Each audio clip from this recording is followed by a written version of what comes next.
কলডিলেৰে হা একেলগে আজি উৰ্মি আৰু উৰ্মি মানুহজন চবকৈ এসাঁজ মানে থলুৱা আমাৰ বন্ধু বান্ধৱীসকল জনপ্ৰিয় অসমৰ প্ৰতিভাৱান জনপ্ৰিয় অভিনেত্ৰী বৰষা ৰাণী বিষয়াই তেওঁৰ এগৰাকী বান্ধৱী আৰু তাৰ লগতে তেওঁৰ ভণ্টিৰ ঘৰত তেওঁৰ স্বামী আৰু তেওঁৰ এগৰাকী জীয়ৰীৰ সৈতে ৰন্ধা বঢ়া আৰু হাঁহি ধেমালিৰে এখন সুন্দৰ দুপৰীয়াৰ ছবি আৰু সুন্দৰ ফটো সামাজিক মাধ্যমত ছ'চিয়েল মিডিয়াত শ্বেয়াৰ কৰিছে। তেওঁৰ পোষ্টত দেখা গ'ল যে বৰষা ৰাণী বিষয়াই তেওঁৰ পৰিয়ালৰ সৈতে সাধাৰণ জীৱনৰ প্ৰতি থকা ভালপোৱা আৰু বন্ধুত্বপূৰ্ণ গুৰুত্ব দিয়ে। বৰষা ৰাণী বিষয়াই বন্ধুৰ বুকুৰ মাজত আৰু ঘৰুৱাৰ মাজত খাদ্যৰ সোৱাদ লোৱা আৰু সময়ত তেওঁ সকলো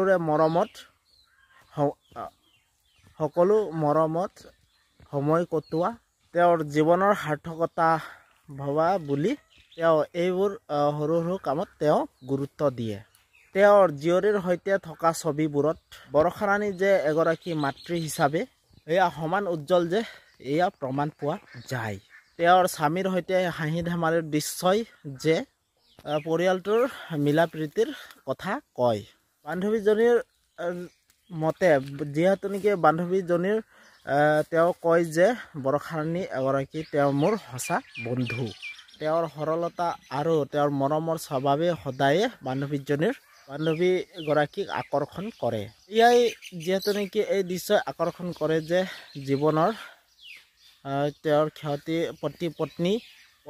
পত্নীৰ মাজতো পৰিয়াল আৰু বন্ধুৰ সৈতে সময় কটোৱাটো এক আটাইতকৈ ডাঙৰ গুৰুত্বপূৰ্ণ। এই ক্ষেত্ৰত আপোনালোকৰ মতামত কি আপোনালোকে নিশ্চয় জনাবলৈ নাপাহৰিব। আৰু যদিহে আপোনালোকে মোৰ চেনেলটো ছাবস্ক্ৰাইব কৰা নাই প্লিজ আপোনালোকে লাইক ছাবস্ক্ৰাইব আৰু কমেণ্ট কৰি জনাব। তো আপোনালোকে নতুন যদি নটিফিকেশ্যন পাবলৈ হ'লে প্লিজ আপোনালোকে লাইক ছাবস্ক্ৰাইব আৰু কমেণ্ট কৰি জনাব। তো ঠিক বাই বাই, নতুন এটা ভিডিঅ' আপোনালোক লগ পাম। তো বাই।